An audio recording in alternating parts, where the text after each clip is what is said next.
اعوذ باللہ من الشیطان الرجیم بسم اللہ الرحمن الرحیم نحمدہ ونصلی ونسلم علی رسولہ الکریم اما بعد اعوذ باللہ من الشیطان الرجیم بسم اللہ الرحمن الرحیم ادع الی سبیل ربک بالحکمت والموعظۃ الحسنۃ وجادلہم باللتی ہی احسن صدق اللہ مولانا العظیم۔ محترم و مکرم سامعین و ناظرین، آج سے ہم ایک سلسلہ شروع کرنے جا رہے ہیں جو حضور اقدس صلی اللہ علیہ وسلم کی حدیث مبارکہ، جس میں آپ نے فرمایا اوتیت جوامع الکلم، مجھے جامع کلمات کے ساتھ نوازا گیا ہے۔ اور جامع کلمات اسی کلام کو کہا جاتا ہے جس میں الفاظ تھوڑے ہوں لیکن معانی و مفہوم اس میں کثیر اور وافر مقدار میں موجود ہو۔ حضور اکرم صلی اللہ علیہ وسلم کے کلمات بعض اوقات انسانوں کی ذہنی آسودگی، دلی اطمینان اور قوت قلبی اور ایمان کے استحکام کا اچھا ذریعہ بن جاتا ہے۔ شرط یہی ہے کہ اس کو دانائی، ایمان کے اصولوں پر رکھ کر سمجھا جائے اور اس کے مطابق ہی اس کو لیا جائے اور بیان کیا جائے۔ لہٰذا ہم دیکھتے ہیں کہ جو حکمت اور دانائی عام طور پر تلاش کی جاتی ہے اور یہ سمجھا جاتا ہے کہ یونان کی فکر میں بڑی دانائی ہے، بعض اوقات یہ سمجھا جاتا ہے کہ یورپ کے فلسفیوں کی سوچ میں بڑی دانائی ہے، بعض اوقات یہ سمجھا جاتا ہے کہ ہندو اپنشد میں بڑی دانائی ہے، بعض اوقات یہ سمجھ لیا جاتا ہے کہ کسی اور مذہب کے لوگوں میں بڑی دانائی ہے۔ تو یہ صرف اسی وجہ سے ہے کہ حضور اکرم صلی اللہ علیہ وسلم کی دانائی کی باتیں، وہ دانائی کے انداز کی بجائے وہ لمبی چوڑی گفتگو میں یا بعض لایانی باتوں میں الجھا کر رکھ دی جاتی اور سننے والے آدمی کو اس سے نہ سمجھ آتی ہے، نہ اسے معرفت ملتی ہے، نہ اس سے اس کو فائدہ ہوتا ہے۔ اس لیے ہماری کوشش یہ ہوگی کہ حضور اکرم صلی اللہ علیہ وسلم کی وہ حکمت و دانائی والی باتیں وہ اسی حکمت اور دانائی کے انداز میں ہی آگے منتقل کی جائیں، تاکہ حضور اقدس صلی اللہ علیہ وسلم کی کہی ہوئی بات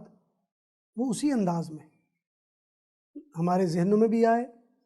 اور سننے والے کو سمجھ میں بھی آئے، اور پھر ہمارے لیے عمل کرنا بھی اس کے مطابق آسان ہو جائے۔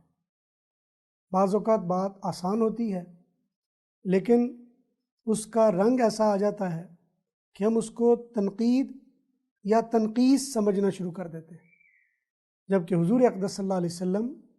کی عادات مبارکہ میں سے نہ تنقید ہے اور نہ تنقیص ہے۔ آپ تو حکمت سے معمور کلمات کو کہا کرتے تھے،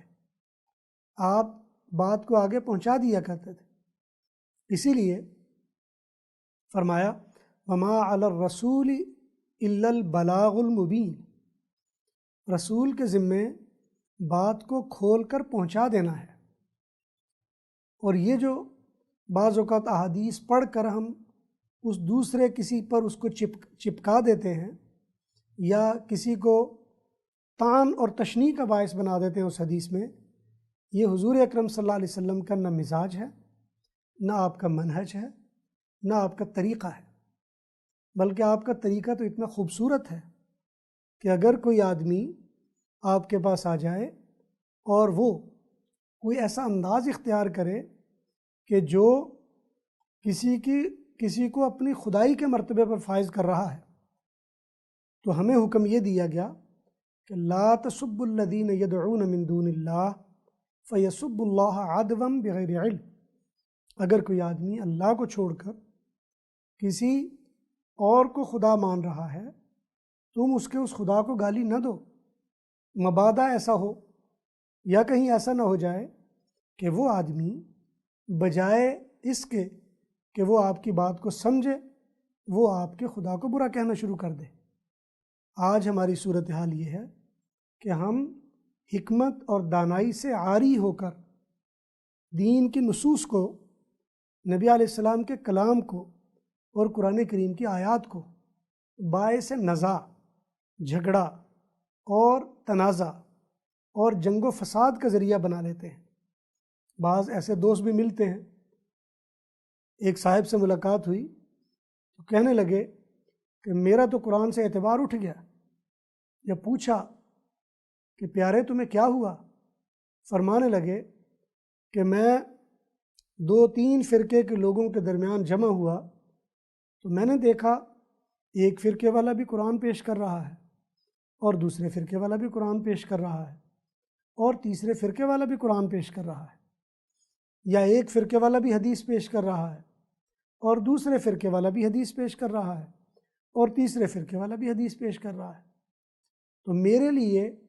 کوئی وجہ نہیں رہ گئی تھی کہ میں یہ مان لوں کہ یہ قرآن اللہ کا کلام ہے یا یہ حدیث نبی کا فرمان ہے، اس لیے کہ جب ہر فرقہ ایسی احادیث پیش کر رہا ہے جو ان کے موقف کی تائید اور اگلے کی تضلیل، تغلیط اور گمراہی نظر دکھا رہی ہے، تو مجھے یہ ضروری نہیں ہے کہ میں اس کو مانوں۔ لہٰذا میں یہ سمجھتا ہوں کہ دین کی یہ باتیں یا دین جس کو کہا جا رہا ہے یہ عقل کے مطابق نہیں ہے۔ تو اس لیے آج ہمارا انداز اور ہماری فکر وہ لوگوں کے الجھاؤ کا باعث بن رہی ہے۔ ہمیں چاہیے کہ ہم ایسی باتوں سے بچیں، راہ راست پر آئیں اور حکمت اور دانائی کو زیور بنائیں اپنا۔ نبی علیہ السلام نے فرمایا الحکمت ضالۃ المومن اخذھا حیث وجدھا، حکمت اور دانائی یہ مومن کی گمشدہ میراث ہے، یہ جہاں سے بھی ملے یہ اس کو لے لیتا ہے۔ واقول قولی ھذا استغفر اللہ لی ولکم ولسائر المسلمین۔